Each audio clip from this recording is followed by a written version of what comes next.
Hello, everybody. Welcome to the webinar, the John Kennedy Bingham Memorial Series. People's Migration Challenge Forum on Climate Change and Migration.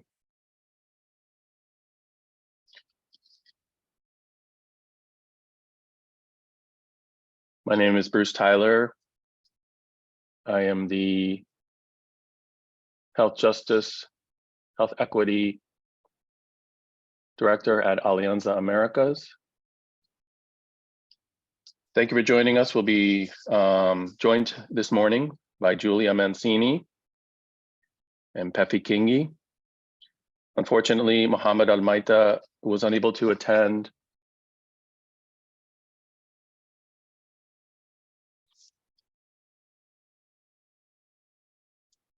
due to an unexpected occurrence. This morning we'll be hearing from Pefi Kingi and Julia Mancini, who will be sharing their thoughts and experiences on their work in the respective regions. And then they will be sharing further thoughts on responses and policy recommendations as appropriate. And then there will be adequate time for questions and answers and comments from the audience. So we'll start out with a round of approximately 10 minutes of interventions from the panelists, and then we'll move into a second round of comments from the panelists before we move into the questions and answers. At any time, you're welcome to put your questions or comments into the Q&A box, which is visible at the bottom of the Zoom. Afterwards, during the Q&A, there will also be the opportunity to intervene, opening up your mic. We will ask at that time to keep your comments as brief questions rather than comments, in order to facilitate the response from the panelists and to give as many people an opportunity to ask their questions as possible. So before we begin, I'd like to say that Julia Mancini, a researcher from the South America Network for Environmental Migration, holds an MSc in International Law from the Graduate Institute of Geneva, and an MSc in International Public Policy from Queen Mary University of London. Julia is an independent consultant and has a variety of experiences covering human mobility and climate change areas within many organizations, including the UN Agency for Migration and the Platform on Disaster Displacement. Pefi Kingi is a civil society leader from the Pacific region, born and raised in New, educated in New, Aotearoa, New Zealand, USA, and Australia. A human rights defender, a climate mobility advocate, and an Indigenous language activist with varied background in public, private, and especially civil society. Carrying a mandate for Pacific Civil Society as the Pacific Regional Civil Society focal point for migration, she developed a few networks so responsibility could be shared between Pacific civil society groups. A part of the Global Civil Society Action Committee, Climate Migration and Displacement Platform, and Migrant Women Forum under Migrant Forum in Asia. A member of the Non-State Actor Network under the Pacific Islands Forum Secretariat, allied with the Pacific Islands Association of NGO, and newly partnered with the Pacific Youth Council.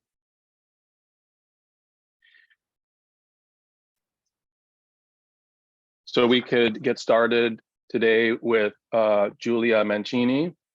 I'd like to ask the panelists to start speaking for about 10 minutes on their experience, what they have observed, and their experiences working in their regions with regard to the topic at hand today, which is impacts of climate change on migration. And then, like I said, we'll take a pause and move to the next section, which would be probably to respond to some questions about appropriate policy responses that they would recommend. Hi, thank you, Bruce. Just to confirm, I can't start my video, that's right. It says I'm the unable to host start my has... video. I believe it's... okay. Yes. So sorry, just to confirm. So good morning, everyone, because I'm talking from Brazil and it's 10 a.m. here. I know we're in different time zones, so I'm trying to be brief on my explanation, but I'm here representing the South America Network for Environmental Migration, and it is an organization that is formed by mostly researchers, but also practitioners in climate migration. And we act on a variety of projects, but always linking research and grassroots activities with the communities that are most affected. So from our experience working on the ground is that most of the communities affected in at least South America, they are not aware they are climate migrants, let's say, or climate displaced people or relocated populations.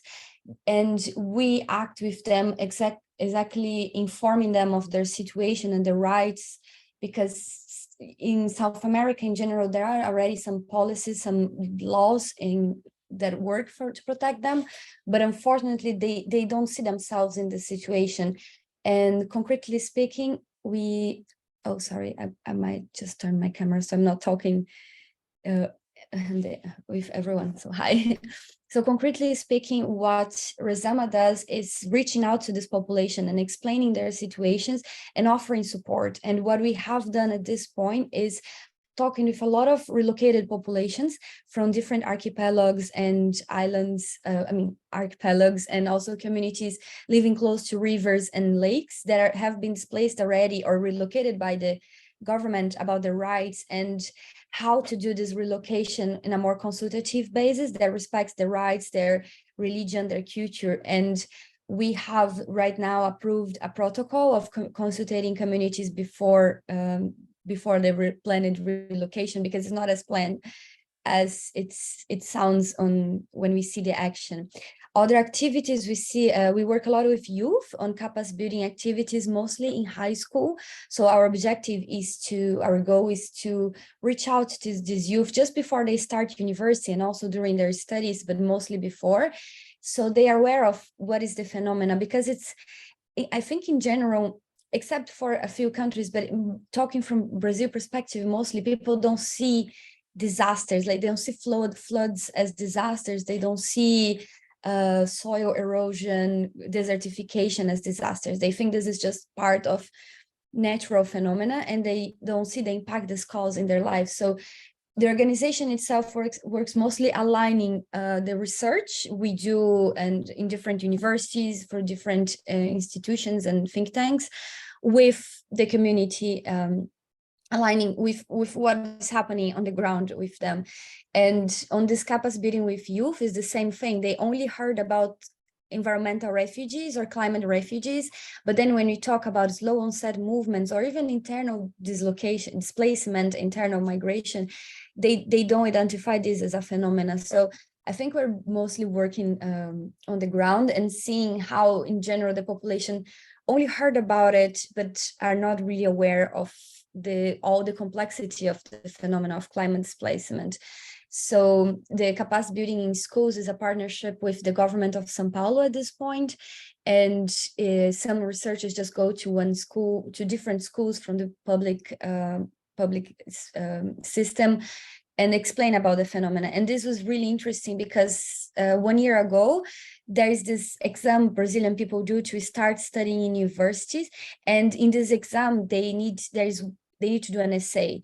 And the year before, the topic was environmental refugees. So it raised an incredible interest because it's this national exam that people need to do, and everyone talks about it later. So it really entered the national agenda after this topic came as the essay all the students in Brazil needed to do to start studying in university, because it's a unified exam now.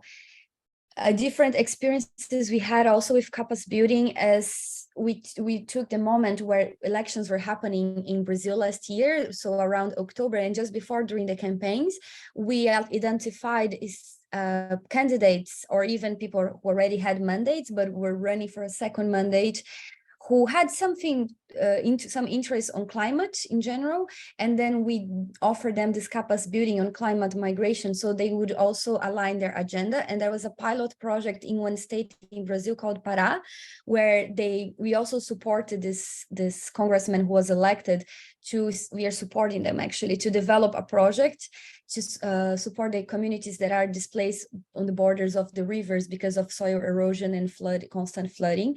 Pará is also in the Amazonia area in Brazil, just to clarify, because it's a very specific area. So also working with indigenous communities, same question of raising awareness of the rights. And what the researchers in Resama try to do is really take their time. So it is a volunteer network. So most of the people are professors or researchers in general. And this enables us not to have a short-term project that we need to arrive and talk to them and implement, and we have a strict timeline. We have more time to talk with the communities, know their feelings, know their cultural perspectives, and really see what they want from us, instead of just us arriving there and saying, look, you are in this situation, you have this right, you need to do this. So it's a very long-term consultative project. And even after the communities are consulted or after they have been relocated, we are still in touch with them to see the impacts and the implementation, the ongoing implementation and the impacts in the medium and hopefully long term as well. So it is an ongoing project that Resama has for more than 10 years on supporting those communities. And yeah, I think the general feeling of working on the topic is people are simply not aware. They see climate migration as something that is going to happen in 50 years from now and not something that is happening now. So it's really rare for them to identify, for people in general to identify this as a phenomenon that is happening, and also to see a continuum in the sense that when you talk about, there's a lot of internal displacement in the region because countries in general in South America are really large. So it's not this cross-border movement that you identify at first, at least. And when it happens, it's been seen that it's already people who have been displaced multiple times within their own borders in the country before they are displaced to another country. So to understand this continuum is also a large challenge. And the second large challenge big challenge we face is to actually raise awareness even within the own climate community, because it's a really strong topic in the region, climate change, environmental issues. And they don't see as migration belonging exactly to this agenda. And we've been trying to push this through the climate justice perspective and forum for discussion. But again, it is a challenge because there's so many issues happening.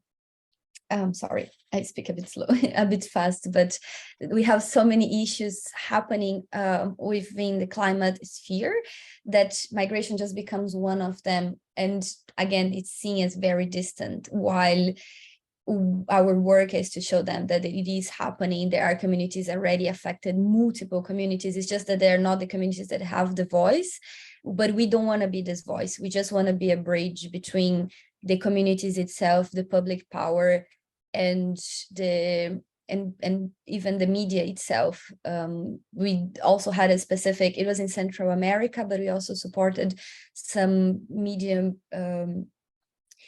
people who worked on the media and also had interest on climate issues, on just raising awareness of the phenomena. So I think in general, with Resama work in the region is really spreading awareness and also understanding the phenomena, doing the research, understanding medium to long-term impacts in communities, and just supporting them to, again, being this bridge, this convener between what they pass and just giving the tools for them to communicate with the public power, and also giving the tools to the public power to do something to not only put this on election campaigns, but also try to create projects, try to create public policies and legislations that are going to have an impact.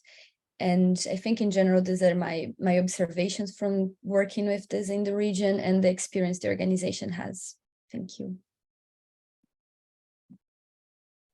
Thank you very much, Julia. Yeah, very interesting. The question about rights and knowledge and understanding. We'll be wondering how that transfers into action and policy too, I would think. So let's go on to Pepe Kingi, and I would like to remind participants that number one, interpretation is available. You can click on the globe at the bottom of your Zoom window to find the languages available for interpretation. And secondly, that there is the opportunity to put your questions into the Q&A also at the bottom. So without further ado, let's hear from Pepe Kingi share her experiences and observations regarding the topic of the effects of climate change on migration in the regions where she works. Thank you. And great big thanks to you, the moderator, and also to the team who got us here, as well as, if not especially, MFA. Thank you. In terms of where we're at the moment, you know, my favorite of General Secretaries for the Pacific Islands Forum of Secretariat, Dame Meg Taylor, she told us consistently, the time for action is now. The time for action is now. And so she's left the post, and we're still talking about it as much as possible because the world is still not listening. It still does not believe that this is very real for many, many of the Pacific communities. And in particular, you know, if I could draw your attention to the relocation plan that Fiji has, there are 42 villages in the next 5 to 10 years that are actually down for relocation displacement. This is problematic, not only physically, not only the logistics, not only financially, but culturally and spiritually, it is problematic. There is a particular village, if I could just meander a bit, there's a particular village whose families, particular families have been given the task of remaining behind. They can't leave because they must stay to actually take care of the peoples and the family members who have departed. So there's the whole spectrum of the living and the not so living and the not living that are to be taken care of. These are the cultural ramifications of actually being displaced. But if I may, you know, the 2023 IPCC report, it tells us that we are indeed just experiencing right through the world greater intensity, more frequency. The climate impacts are such that peoples are and will be displaced. So there are still some communities in the Pacific that are not quite believing this. And so if I could draw your attention to Australia, for example, there's bleaching happening. We've had fires, we've had floodings, but still the policies are not actually embracing in a big way and nor profiling climate migration displacement because it's happening. So for example, the Indigenes, they can't do their walkabouts as they used to in their dream time because desertification has occurred, and especially in the northern areas. We have got bleaching in some of the smaller, beautiful tourist islands. That's impacting tourism. And still, they haven't responded to that. In New Zealand, their policies are not quite as airtight as it can be. They are the 2 metro countries that our Pacific peoples will opt to actually relocate and be placed in, simply because that's where our family members are. And so we're really needing a much more cohesive regional response than we have had to date. And so in terms of labor migration, they are indeed trying to interweave the climate displacement into other policies, such as the labor schemes that both of the metro countries have got going. This is problematic simply because for Australia and New Zealand, these are bilateral arrangements. And so all of the indicators for breaches of human rights that have been talked about and articulated by many of our other respective regions, it is occurring in the Pacific, to the Pacific labour force that are actually part of New Zealand and Australia's labour force right now. And so that's problematic. In terms of where are we going and where do we want to go to, I've got a few suggestions, and so I'll come back to that a little later on, but perhaps that'll suffice for now. Thank you to you, Bruce. Over. Thank you very much, Pepe. Yes, those are interesting in comparison to some of the things that we see happening in South America. So in South America, you speak a lot about the issue of making people aware of the laws and the policies, and making people also aware of the facts that these are really climate-related issues that are affecting them, and that they're not just natural phenomena, that these are things that need to be responded to in a positive manner. In the Pacific, there are certainly ways that certain polities are responding to the climate change. The question remains also how communities can adapt to those responses. So I'm wondering, and specifically, how we can translate the needs of the communities that are being displaced. And both of you spoke to the cultural issues of displacement and the need to be respectful, understand and be respectful, and recognize the need for culturally appropriate displacements or movements and relocations and resettlements of communities, and recognizing that there are communities that are being displaced and being relocated, and not individual people. So I think that one important question to be asked here would be how governments and agencies and NGOs can and other actors, like outside actors, can respond in a way that enables communities to undertake this relocation and resettlement in a way that best allows them to preserve their cultural practices and their connections to everything that makes them those communities, and not just groups of individuals. So I don't know if that is a topic that would be of interest for you to respond to at this point.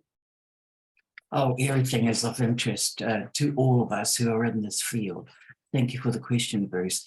You know, what has not occurred in a very large scale, and nor has investment of finances gone towards it, targeted, is of course coherence right across the regions. So this is for all regions concerned. We don't have enough coherence in the policies, and certainly not streamlined, the implementation that is required. And so we're really, really needing to focus on that kind of, if you like, mobilization, because the peoples whose lives and livelihoods are at stake have it, and most certainly as their daily focus. So how can we not be concerned about that?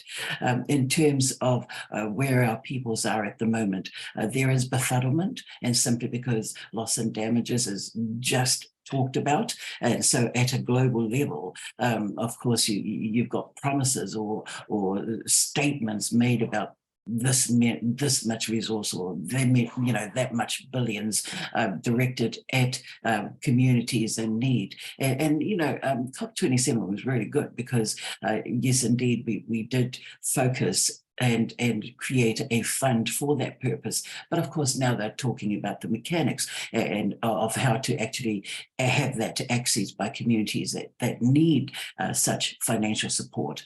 So that's going to be a major issue, especially this year at COP28. Is exactly where are we at? Are we going to keep on talking about it? And so we don't have also note that I note that Pacific do not have the kind of representation in that particular, or at that particular table that we should have, so that our voices are indeed louder and our issues are articulated accurately. So this is going to really be an issue, an agenda that we need to be keeping up with, because this is of concern to all of our regions, and especially when it comes to displacement and resettlement and repositioning people so that they can at least assume some kind of livelihood in their new communities, as it were. And there aren't that many communities that are willing to open up, because the cost of relocating people is quite astronomical, and so it should be. And of course, we know who should be paying for that. But we can only belabor that ever so much. But that's where we're needing to keep focused this year going forward. Thank you, Oba. I might complement with a more local perspective from one experience we had here, and I mentioned briefly before. But what Resema did on the past years was supporting one specific community that had already been relocated but hadn't been consulted before, and we promoted with them. We consulted them afterwards, unfortunately, but we developed a protocol for consultation, and for consultation with communities vulnerable to displacement, in danger of displacement, and for communities already displacement, what can be done afterwards. This protocol is in Portuguese at this point, but I'm happy to share with you the link with you just as an example. And what we are doing now is starting a legal procedure where this protocol was already recognized by the public powers, and we're starting this procedure to become a policy, basically a mandatory policy. So from now on, all the communities that are in danger can be considered following this methodology that was already developed directly with one community. And I think in general, NGOs and other people can support first identify these communities, because they're mostly indigenous communities or living by the rivers and really isolated areas in the continent in general. So identifying the communities that are in danger, generating the data for the public power, I mean, generating the data in the sense of showcasing their situation, and reaching to these communities and supporting, showing them that there is already this procedure, if they agree, if they want to develop a bit more, or if they want to follow these procedures and the protocol that were approved initially. So it's small steps in general. There's no systematic mechanism, but we are trying to, this was an experience in Brazil, and we are now also trying to promote this protocol to be adopted in different countries in the region. So it's just one example, and specific from communities living by rivers or in islands. I know the situation changed when it's due to desertification or other phenomena, but I think it's basically the way to help is to listen to them mostly and have a proper dialogue, instead of just experts coming from the top and saying, you are in this situation, do this, do that. It's the dialogue's the most important, I would say. If I may, Bruce, you know, one of the dynamics that has occurred in this is that civil society have gained quite a bit of power, or balance of power, if you like. So we are beholden to actually keep an eye on, be vigilant about what is actually going into these guidelines, these protocols, because what is assumed is that everybody is counted. That's not necessarily the case. And so we have to ensure that everybody is counted and everybody is accounted for and everybody has value. And what is also the other wonderful, if you like, and unexpected or expected component that has come out of this for Pacific is that the youth have grown extremely powerful. They are much more able, they move much faster, speedier. They are the most important of caretakers that have stepped into actually assist, and in particular the elders and the children. And so they have gained quite a bit of power. They need to be recompensed and they need to be valued for the kind of work that they are actually offering in the equation of resettlement and actually displacing, if you like, other communities. So I'd just like us to keep an eye on those things that are happening, that are moving. These are important people. Thank you. Over. Thank you very much to both of you for your comments. Both of you speak to the question of youth a great deal. And I'm wondering whether there are concerns that with youth becoming essentially voices, spokespersons, or in the language that you use, Julia, perhaps with regards to your network, bridges, whether there's concern that there will be a disconnection from the communities as they become that representative of the community in the public sphere. Does that make sense? Sure. Go ahead, Julia. Oh, okay.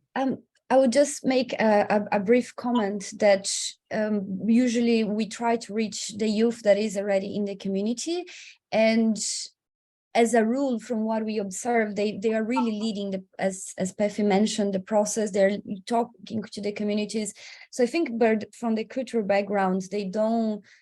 It's way harder for them to learn the policy language than to lose the touch with their own communities. I'm not sure if this is the question, but we observe them really advocating for their communities.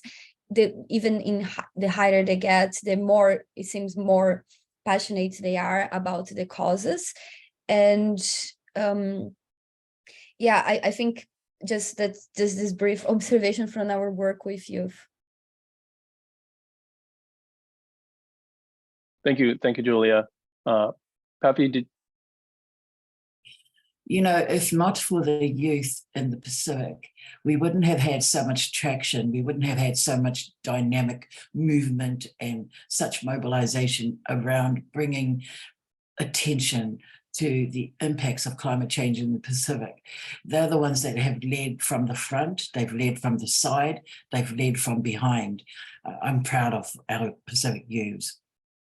And they brought attention to our plight up at, the most important of, or the most critical of platforms such as, the COPs. And that's consistently year in, year out. This is their lives' work, and it's most unfortunate that it has had to be, but they have really stepped up. They've taken leadership by the reins. They are mindful about our customs and about our protocols, our cultural protocols. They have been respectful. So I am so utterly proud of what they've achieved to date. Thanks. If I could just quick brief comment just to reinforce Pefi's mention about need to support and recompense youth, because also from our experience, most of them do volunteer work for many, many years. They are usually the students, or they do their jobs and they do this as a side work. And also they do carry most of these campaigns, this advocacy on their back, and promote all of this. I think in our region is also being led by youth movements and youth grassroots organizations. They're the ones bridging, because when they go to schools and universities, that's when they get in touch with different communities. So they really bring the voice of the communities out of their own center, but then keeping, as I mentioned, their ties with the communities. But they do need recompense. They need support, financial resources for this, because we see them overwhelmed by the amount of work they have to do and in all of these communities. And as again, a quick example is that when we were dealing with the community, we didn't know, because most of our researchers are on the social science network specifically. So we simply went to universities and asked people from the geographic field or oceanography fields to support us measuring the sea level rise on those islands. And they did that voluntarily. And some of them even took this as their PhD thesis. So we see how youth really get engaged, and they use the resources they don't have, they change their whole lives in function of this. So it's just one example, because it was just a PhD that was completed as a result, is being completed, sorry, as a result of this bridge work between academia and the communities. Thank you. So there's a question in the chat that asks about, or in the Q&A rather, that asks about what are some of the greatest challenges that you face in educating communities about and I'm going to just specify a little bit more about the laws and policies regarding the processes of relocation. And I think, the question is asked, I think about South America, but in general, in any case here, what are some of the greatest challenges that you face in educating communities about their rights and about the laws that speak to relocations? From the Pacific, if I may, Julia, thank you. What would be the first and initial would be the translations, of course, and understanding what is written in English, and then having that understood in your own mother language. And so, the Pacific has about 1,700 languages. So communicating is just really critical, and having good people that are intermediaries between communities and those agencies and regional agencies, certainly having that translated into very practical, easily understood terms. The other would be technology. Because technology is so much a part of our lives, we have many Pacific communities, countries that have extremely poor connectivity. And so, that's always going to be an issue. And hence we have workers who actually get on boats, get on airplanes to fly to other islands, because we have so many islands and they are spread out.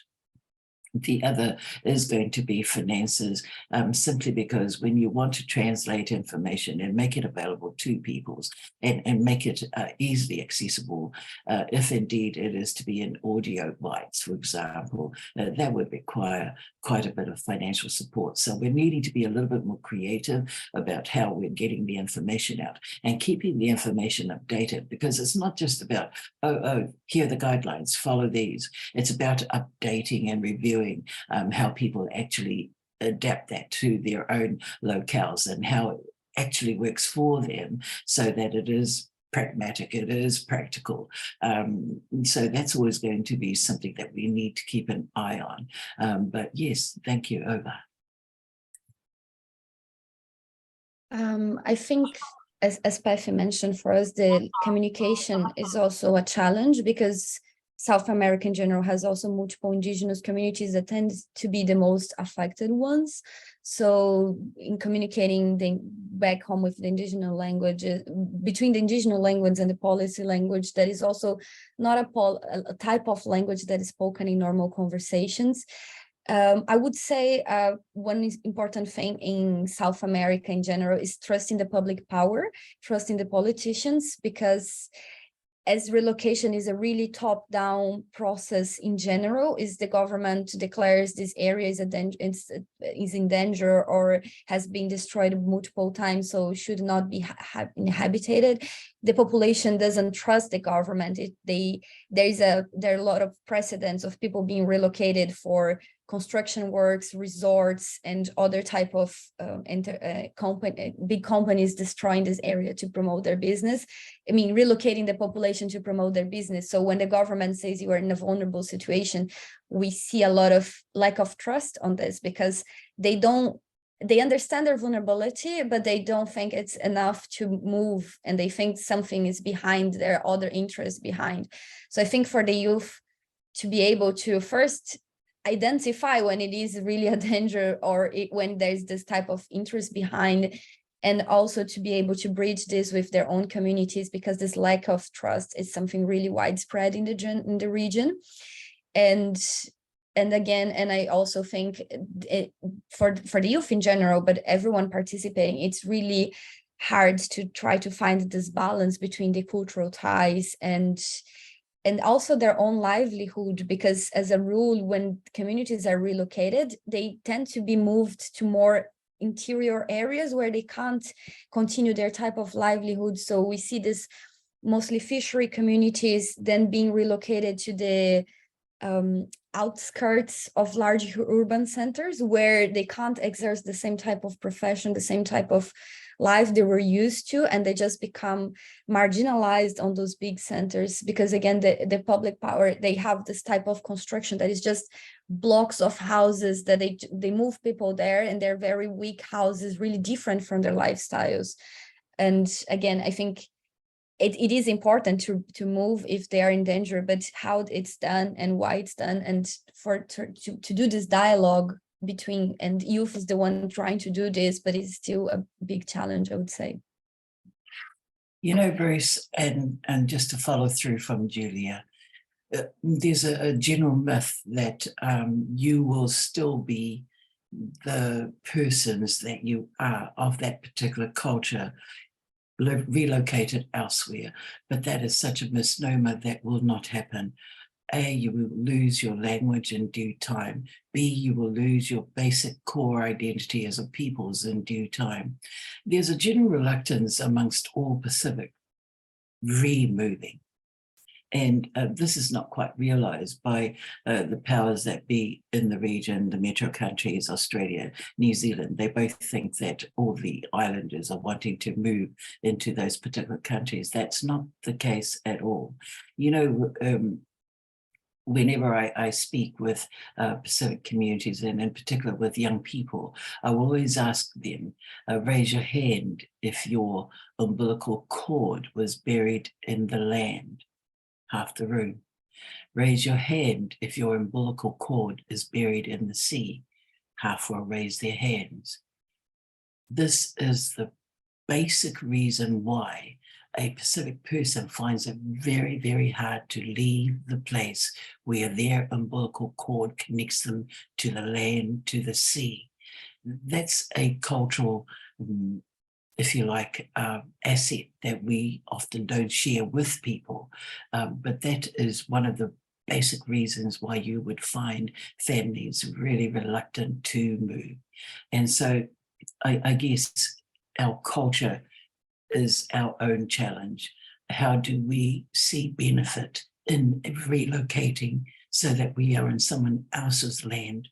And of course, when you do that, you are under someone else's authority.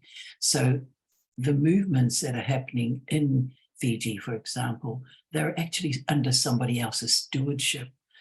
That's quite difficult. If you are a chief in your own kingdom and you move to somebody else's district, you will have to be lesser than the chief in somebody else's lands.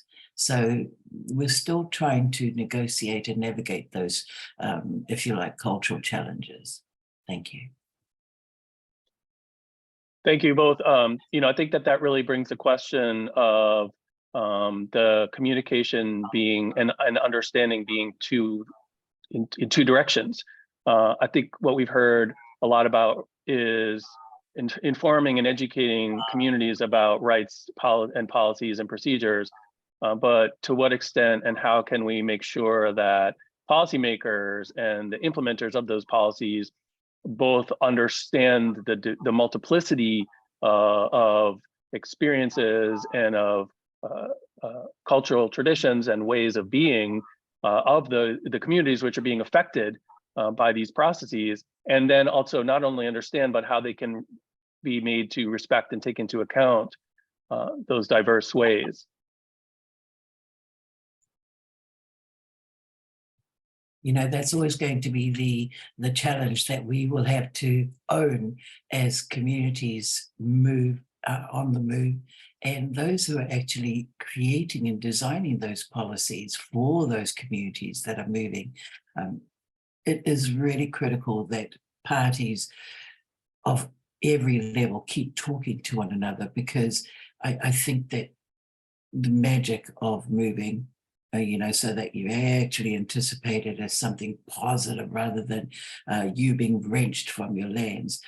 So when we try to minimize it for our people, I think that part of it is entrusting the process, and that's going to take a little bit of time to rework for communities that are actually anticipating these moves. It's important for us as civil society to be very supportive, to know where our roles fit into this particular spectrum, so that we are part of the solution and that we are not necessarily putting up blocks. So that's going to be important, that we just keep talking about it, because in there is where we belong and where our supportive role as civil society sits and fits very well. Thank you. Yeah, I agree with everything that was said, and I think from our experience, what we do as civil society, what we try to do is really this, what we call capas building, but is more, I think, information sharing of the different perspectives.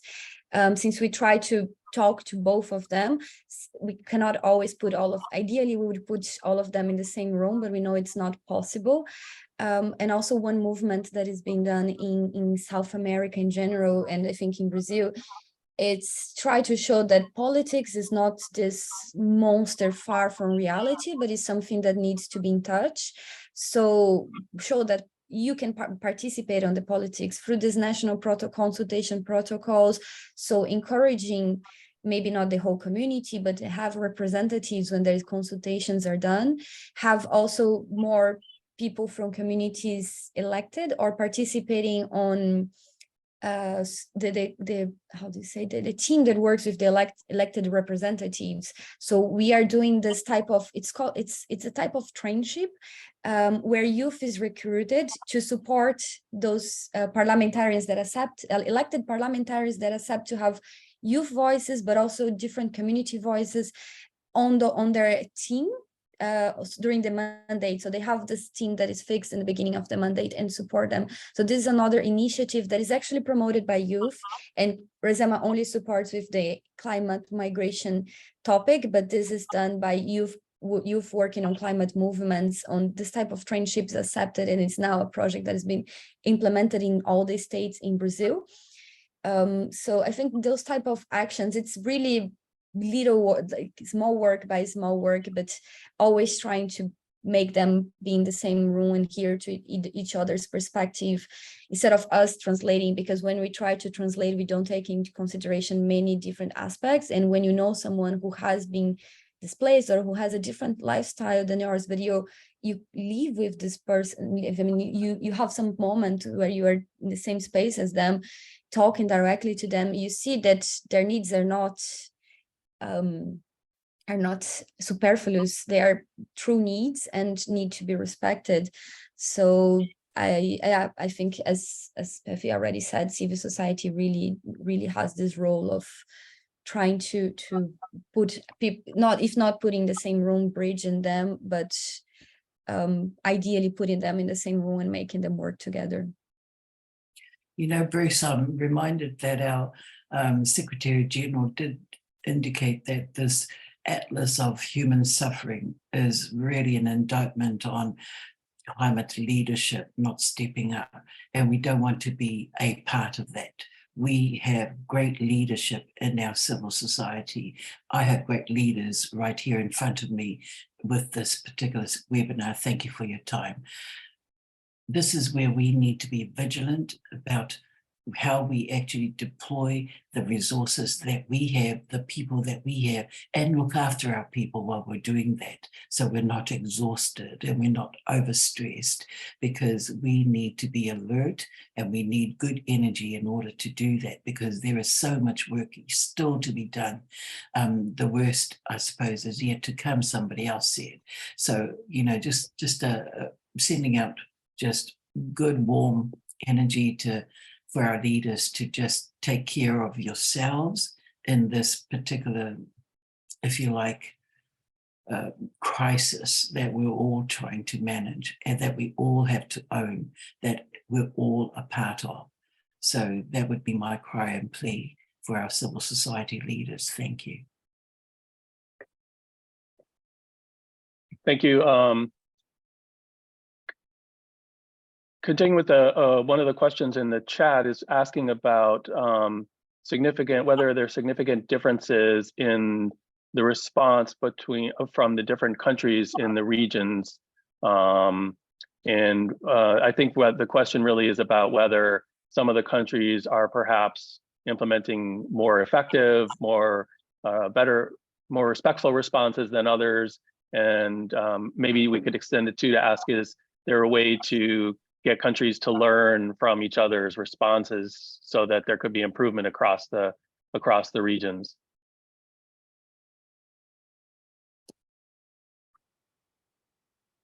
Rafi, can certainly, you know, what we're doing here is that Julia and I are staring at each other to see who wants to go first. But thank you for that question. You know, the Pacific is a slightly different kind of entity.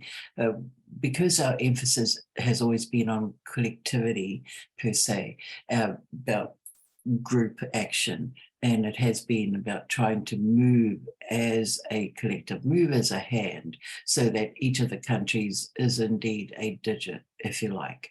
And, you know, to some respects, that has worked really well, and you will have been witnesses to the fact that we have only just recently welcomed back our Micronesian family who wanted to break away from that hand, and only because of the politics within.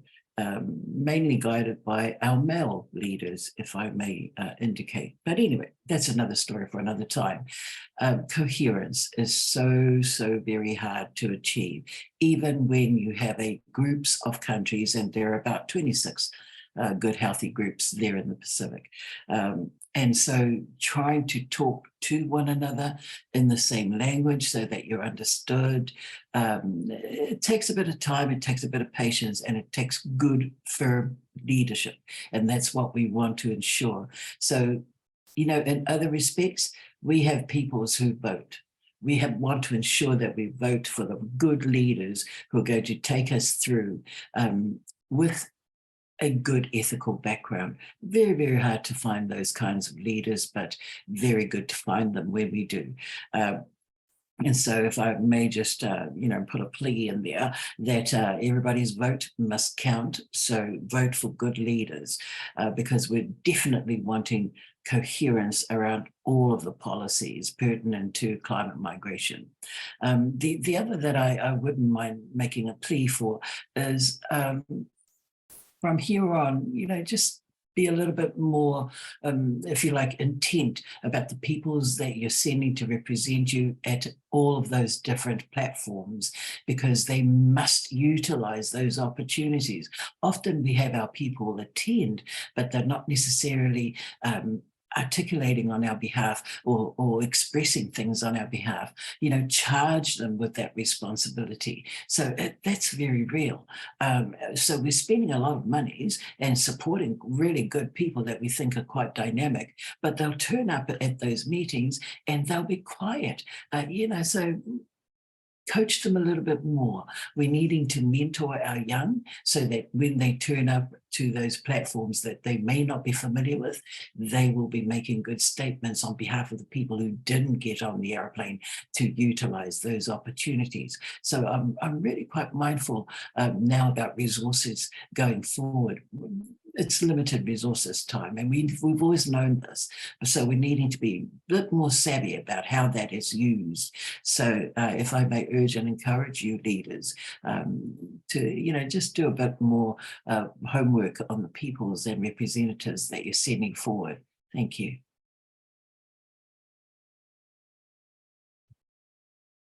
Thank you, Julia. So I think it's somehow a similar challenge in South America or in Latin America in general, is that we don't see each other as a region, specifically talking, in the sense that are multiple. We have Mercosur, that is a type of grouping. We don't have a platform that unifies us as a region in general. Let's say within the Caribbean, you have different type of groupings, you have different governance between Andean countries, Central America countries, and then we have sometimes Mexico considered in this grouping or not. And the fact that we don't see ourselves, we don't have one single platform to discuss those topics and makes with hard to make comparison, sharing good practices, for instance, because there is the South America Migration Forum, but it's not really prioritized by governments in general. So there are some developments there, but it's hard. And even within South America in general, we have multiple landscapes with multiple challenges for different populations. So it is also, even within one country, but in among these countries, just say in the mountains areas, we had this challenge, and the relocation is completely different from archipelagos on the coast, for instance.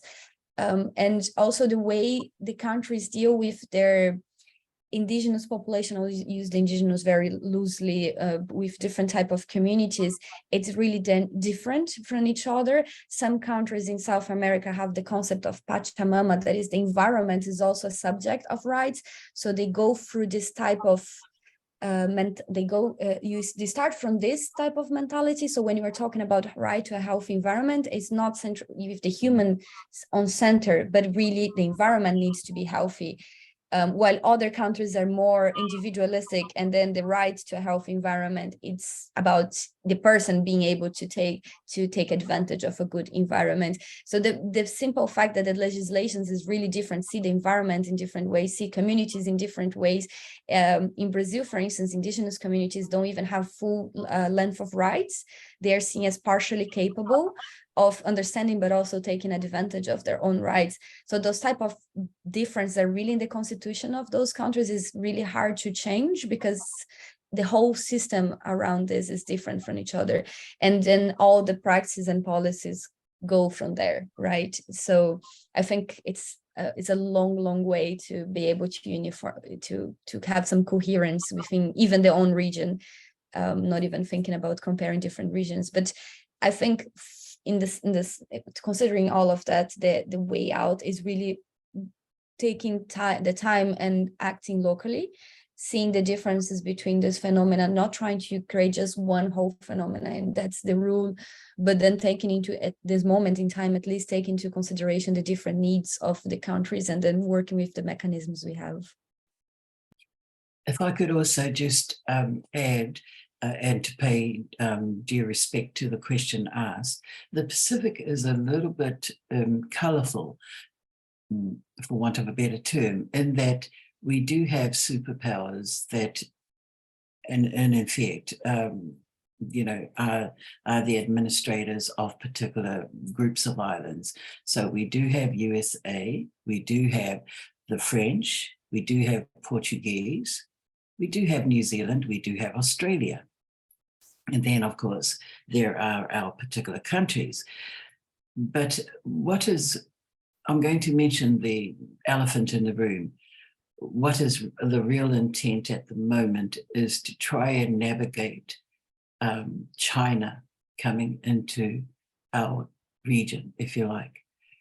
So that's problematic for the Pacific, and in particular the leaders. So that's something that we still keep our eye on. I just want you to know that we're quite aware of that. But I'd just like to add, in case anybody here on the screen is a major advocate of nuclearization and certainly that agenda, very fluent in that agenda. At present in the Pacific, what we've got on our table is trying to negotiate a space where government of Japan has, indeed with the Fukushima treatment plant, they're releasing their nuclear waste into our Pacific region. So we've been trying very hard to fight that. What has that got to do with migration displacement? A lot, because you're affecting the very lands, the very seas that our people depend on for, for food security. So we're keeping an eye on these things is just what I want to flag. Thank you, Bruce. Thank you. Both of you spoke about the effects of being displaced and of being relocated, and basically causing deterioration and breakdown of communities of their values and their practices. You spoke, for example, Pepe, about the effect of relocation on authorities and on roles within communities. And when you were talking, Julia, for example, you mentioned about people being relocated into housing blocks and outskirts of urban areas, and how this really affects people. Are not able to carry out the traditional livelihoods, et cetera. One of the questions in the chat asks essentially if there is a ways that we can orient or train the society to better support, understand and support climate migrants. Is there a way that you would think that perhaps this could be ameliorated, address these kinds of destructive results of the relocation? Rafi, does that make sense? Thank you for the question. It's quite a critical one. And if I'm, instead of waxing lyrical, if I could just get to the heart of the matter, when our countries receiving, our countries sending, are negotiating packages for resettlement for displaced communities, if there is a way that you and your civil society group could negotiate yourselves into part of that as a solution, then please, I urge you to make that happen, because our NGOs, those who provide social services in particular, must be part of the care package, if you like, of communities that relocate elsewhere. You really are important, because you become the translators, you become the people that are go between the government health services, benefits, other work that the new migrants displaced are going to need. So if there is a way that your group can actually provide that service, if there's a way that you could negotiate yourselves into part of the care package, then please, I urge you to do so. That's my short answer. Thank you. From my perspective, and I think the organization perspective in general, the best way to support civil society is creating networks of civil society, because we see that there's so many organizations, so many people working in different spheres that can really work together. Also spheres of power. So you have really grassroots organizations, you have organizations that deal directly with congressmen, you have spheres dealing on the state level, you have spheres working, as I mentioned, directly with communities, spheres of civil society. What I mean is like, and then you have people in civil society work with climate change, people working with migration, people working with women, people working with youth. And I think one important thing is to unite these efforts, because sometimes you're duplicating the effort, while if we have platforms to unite, not only platforms, but really promoting the dialogue between these different civil society and partnerships in the medium to the long term, so we can support each other. I think this is the beginning, because as climate migration is a multidisciplinary phenomena that has so many layers, so many, as Befi mentioned, it can go from nuclearization to soil erosion in mountains, it can go to deforestation, burning, fires, to floodings and desertification in different areas. I think, so of course, resources is essential, but when we see there's a lack of resources in general, uniting efforts, we also unite the resources in some point. So I think the main thing from Resama's perspective, at least, and considering it is a civil society organization of volunteer people, they're all researchers in different jobs, and then we do this as an extra activity, we really count on the support of other organizations. So we tend to join organizations that already promote capacity building, and then we do the climate migration module. Instead of just creating new projects from the ground, we try to advocate climate migration within the different agendas. Thank you very much. Both of you spoke about the impact of certain outside non-state actors or states from outside the region. So and one of the questions in the Q&A is asking about the private sector and in mentioning extractive industries in particular. And when you mentioned, Pepe, for example, the movement of China into the region, it seems to me that there's also a great deal of Chinese investment, and it's growing exponentially in Latin America and South America in particular, but in Latin America in general, in extractive industries, in the energy field in general. Are there thoughts that you have about the role of private industry or Chinese investment in the region and how it's affecting both climate change and the possibilities or the needs for relocation? Pafi, does that make sense? I can only express the deep concerns that our peoples at ground level actually perceive on the one hand. On the other, they are also seeing that there are some resources coming in. So they're having to navigate between having something and not having something. It's quite a difficult one to come to terms with, which is why our leaders, our Pacific leaders, need to step up and ensure that our peoples are well taken care of so that they can minimize a lot of the risks that come with such foreign investment. And this particular country is a huge concern. We'll just have to keep an eye on it because the fear is that there is something afoot. We just don't know what. So we'll need to have these conversations a lot more, and most certainly about all transnational interests that come into our particular regions. But we're needing to also inform ourselves a bit more and keep updated about where that conversation is and where our place is as advocates for our own people who may be voiceless actually should be situated.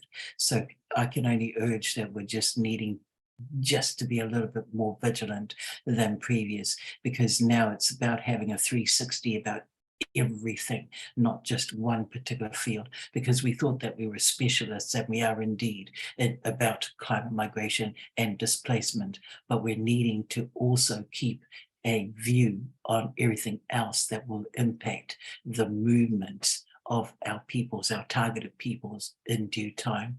So that's where we're placed. I know that this will also stress a lot of our underpaid folk, our very overutilized services, but we're needing to keep a little bit of it and having that 360 on what else is going on that will indeed impact on what our services are supposed to be about. Thank you.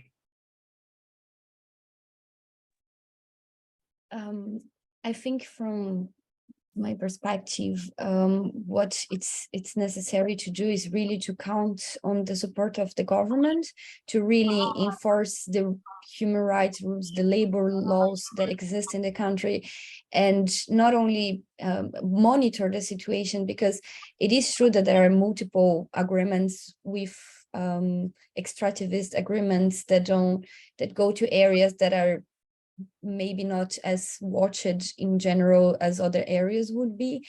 And I think that the public sector has an essential role as to be vigilant. Of course, civil society as well, but also civil society needs to pressure the public sector, that is the one that has the resources or work in partnership to be in these regions that are, to be in the Amazonia, for instance. And we know it's a huge area, but we do need people there monitoring if there's human rights violation, if there's pollution on the environment. I know it is a bit idealist talking about this whole part, but we need to make it work at some point. And I think another way that civil society can help in general is offering alternatives, because there's parts and there are entities on the private sector that have developed a healthier way of working with the environment, a more fair way to work with migrant workers, with in different countries working with, I mean, they being migrants and then working in the local countries, but then it's possible to show. It's usually in smaller scale, but we can always give examples on how to scale up. So looking for this good practice in private sector is also a way to show the government that you can bring this type of resources, you can bring investment, foreign investment into the country, so you have the benefits, but ensuring that it's done on a fair and equitable way that will not damage the country and to destroy the population's livelihood and environment in the medium to the long term. Yeah, certainly. I mean, the role of international capital and investment is often, I mean, it's often accepted and sought after because it brings opportunities, as you mentioned, Pepe. You know, it's like the having of something. So I'm wondering if there's an example, maybe any particular country or any particular example in each of your regions that is perhaps a model that could be followed or built upon, and other countries could learn from in order to provide better opportunities and protection for communities, so that when there is the possibility of investment, that there are tools available to ensure that needs are being met and protected, rather than communities finding themselves forced to accept these investments or these projects because that's the only way to have the something. Does that make sense, Pepe? It does. It's, I was just thinking, gosh, it's such a predicament, whether to, you know, whether it's ethical even to accept a something such as such an investment, just so you could grow and develop as a charitable organization, not profit, if you like. It's going to be an ongoing dialogue, that one. In the Pacific, we don't have such sophisticated decisions to make as yet.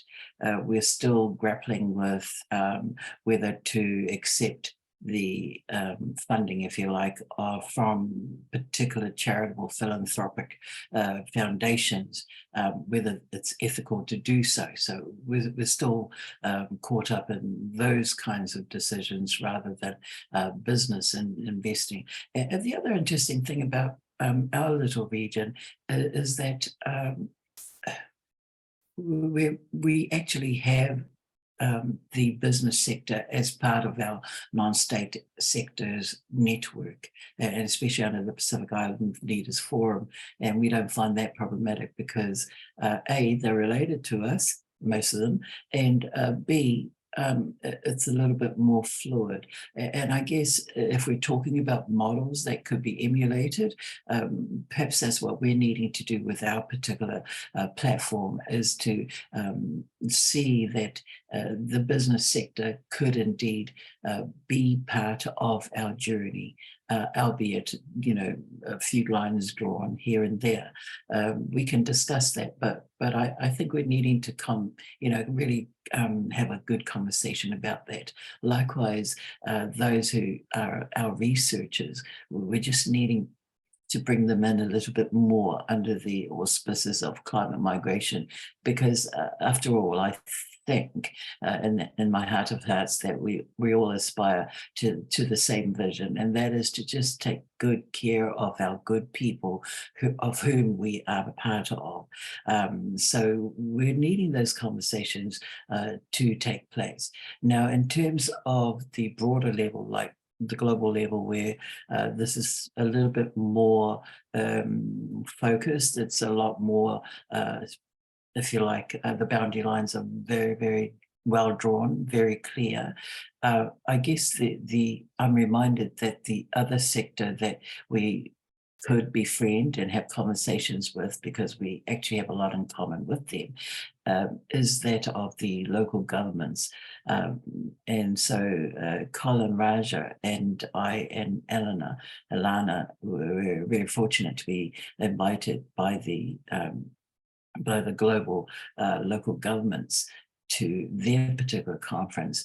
And so we saw that it is quite possible to have those conversations, because we do indeed share a similar vision. So I think as an an agenda-based entity and certainly movement, because we will grow bigger simply because our needs are becoming so increased.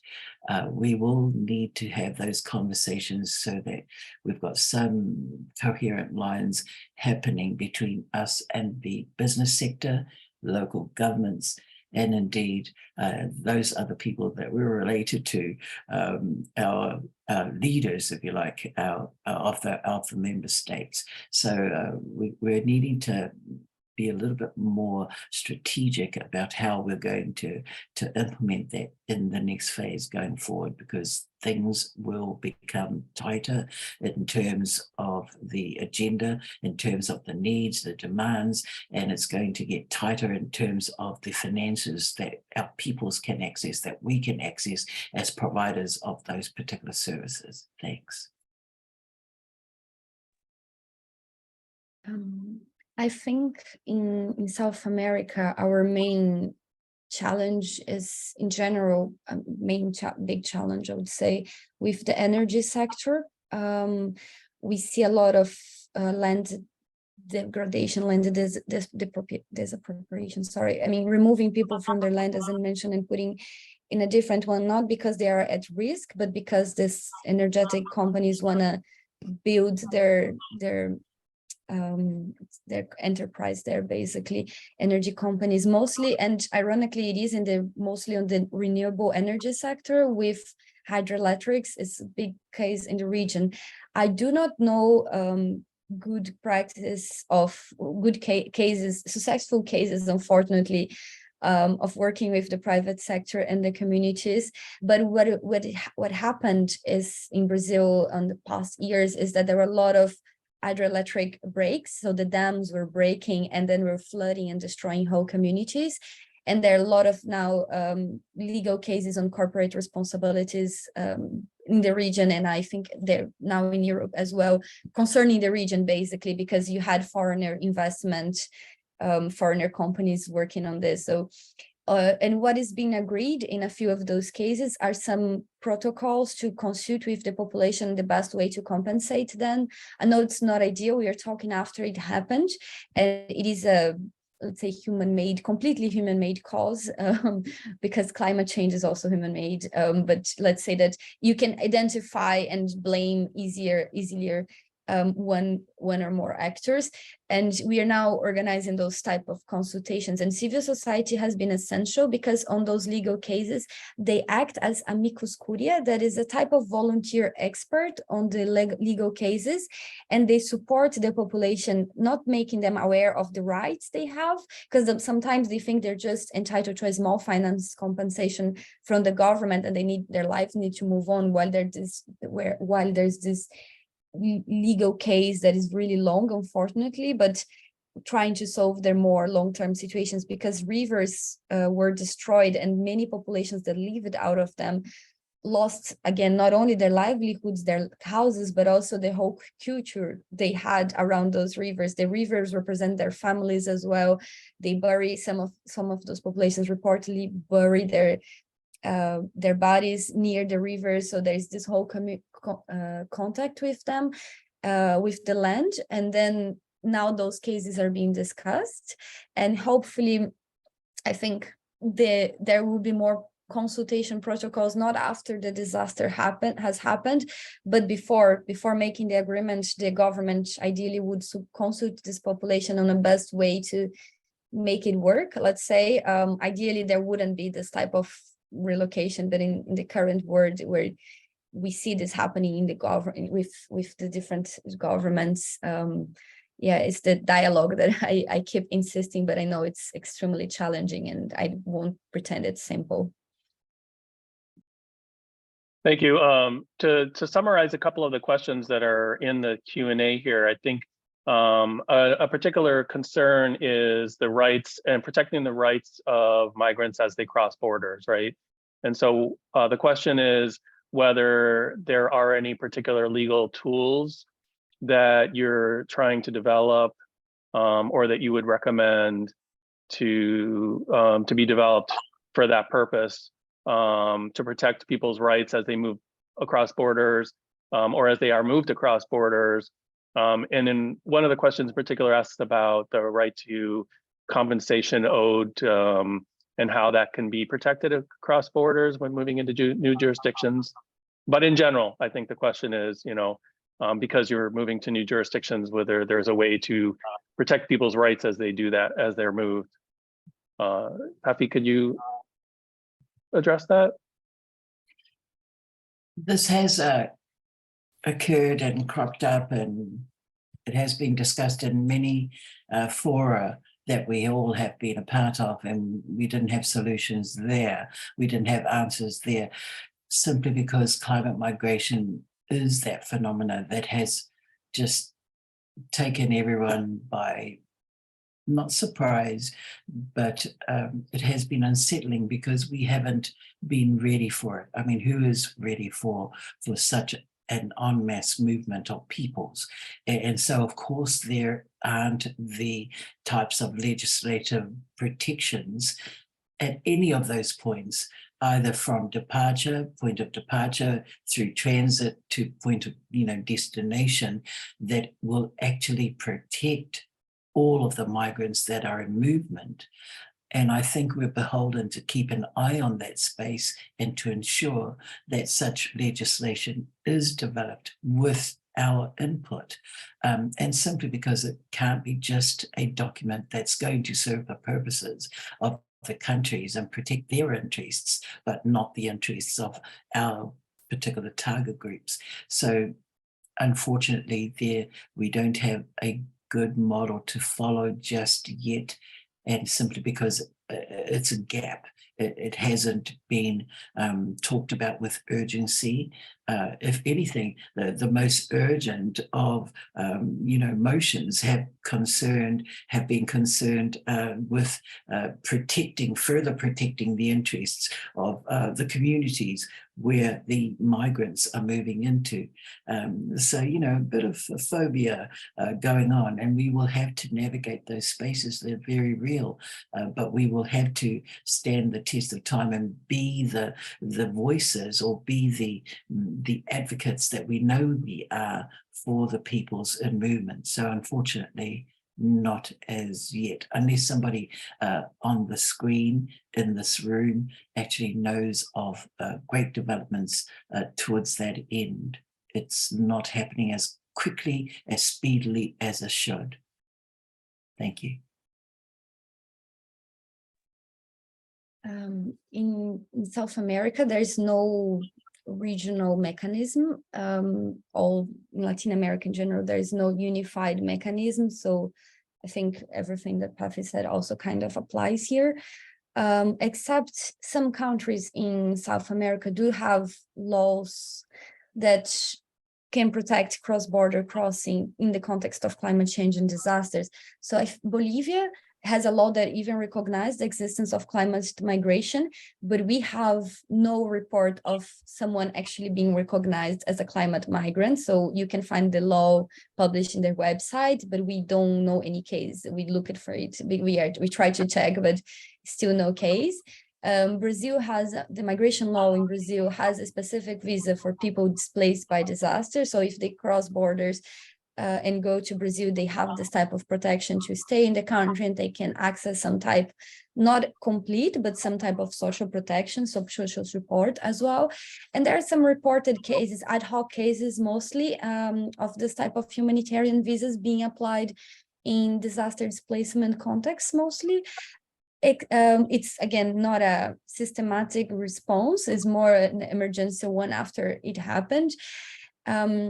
The challenge we mostly see with this type of protection is because since it's rarely a single case, climate change interacts with economic causes, with political causes, so violence and other type of drivers, right? So for the people themselves, people that are suffering this, they don't see themselves as climate migrants, as disaster displaced people. So if they arrive in a country and they want to try to find a regular situation or a protection, I think the most widespread mechanism is the refugee one, but usually are not entitled to it. So I think it goes from the bottom of raising awareness with this population that they can access the mechanisms in the countries that already exist, and then go from there as well. Yeah. I guess in terms of if ever one had to make claims, the instruments that have been developed at universal instruments that we're all entitled to will hold us in good stead. And of course, there are the legislation as per refugee status, as per seeking asylum. But you can't quite apply that to climate migrants. It's a particular kind of situation. That's what I was referring to.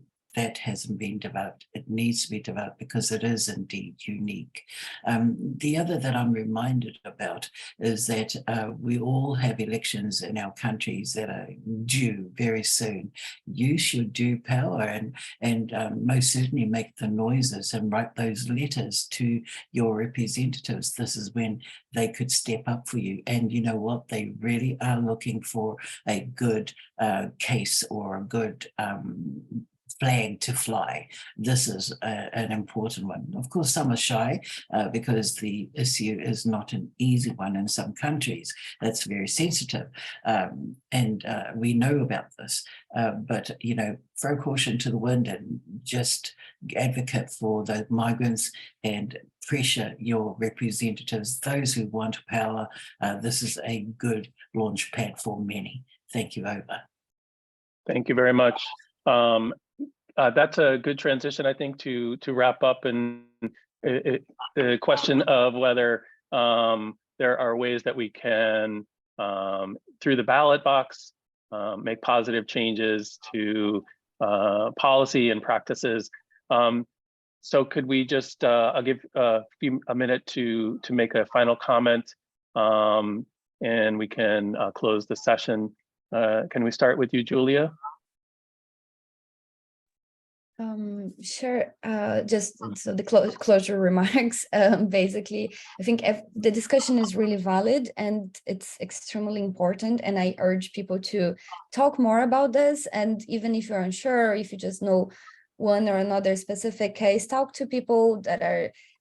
We see civil society is really approachable, so you can always check what you know, what you don't know, and have a dialogue is the most important thing. Work together, try to network, check youth organizations, check different climate organizations, and don't be afraid to reach out to the people you elected as well.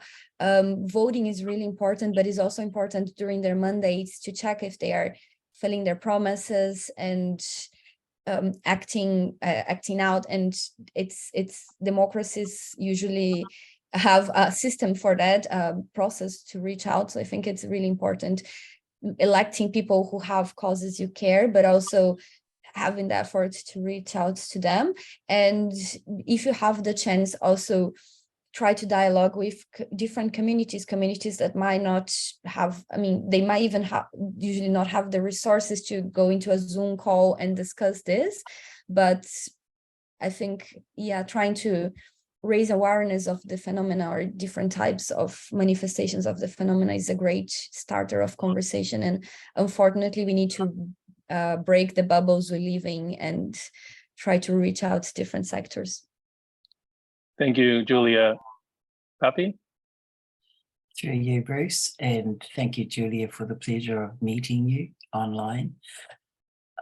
May I extend my heartfelt gratitude to William Goy of MFA, the good team that has ran this series. You've done a marvelous job on our behalf. Thank you. The other peoples that I'd like to mention are the leaders on the screen that are listening in. Thank you once, thank you twice. Look after your energy because we need you around. There's a lot more work to be done. Pacific have also moved a bit of we're lobbying the next, and we hope that you could take it on also. Something very simple, also, we think. We just want a UN Climate Justice Day to be part of the UN annual calendar. If you could make that happen from your end, that would be really cool, so that we're singing in unison about that one little item. The other that I would wish is that we take care of one another. We are important, our power even more so. Take good care of yourselves, take good care of your organizations, and we'll see you at the next meeting. May I also put in a plug for our Global Action Committee? This is an important platform that you must belong to if you are part of the climate migration agenda. So if you haven't contacted our secretariat yet, please do so. And I'm sure that anyone can provide you with the particulars. But otherwise, have a wonderful year and what is left of it and the work that we have yet to do. We'll see you on screen. We'll see you face to face, God willing. Thank you. Mahalo. Thank you for your wonderful presentations and for sharing with us. And have a great day, everybody.